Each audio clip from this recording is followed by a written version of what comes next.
আসসালামু আলাইকুম। সবাইকে আমার এই ছোট্ট পেজে স্বাগতম এবং সবাইকে ঈদ মুবারক। শুরু হয়ে গেল সকালের ব্যস্ততা। গরুর গোশত রান্না হয়ে গেছে,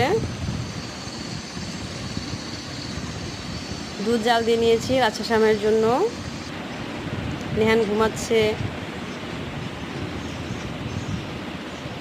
এই হচ্ছে আমার বারান্দা ছোট্ট একটা বাগান, হালকা হালকা ঠান্ডা বাতাস, এক হাতে রান্না বান্না আর এক হাতে ঘর গুছানো প্রায় শেষ।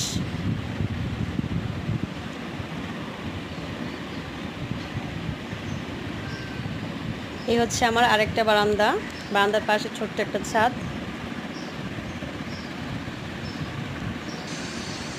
আবার রান্না করে চলে আসলাম। রোস্ট প্রায় ভাজা হয়ে গেছে। রোস্ট রান্না করে নিব।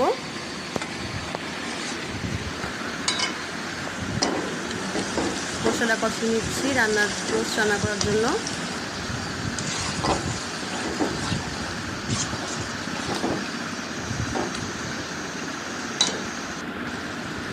এই তো রোস্ট রান্না প্রায় শেষ, আর পোলাওটা পরে রান্না করব। এই হচ্ছে লাচ্ছা সেমাই, ভুনা সেমাই পরে রান্না করব। এইদিকে নেহান রেডি হচ্ছে নামাজ পড়তে যাওয়ার জন্য। নেহান ওর মামার সাথে ঈদগাহ ময়দানে নামাজ পড়তে যাবে।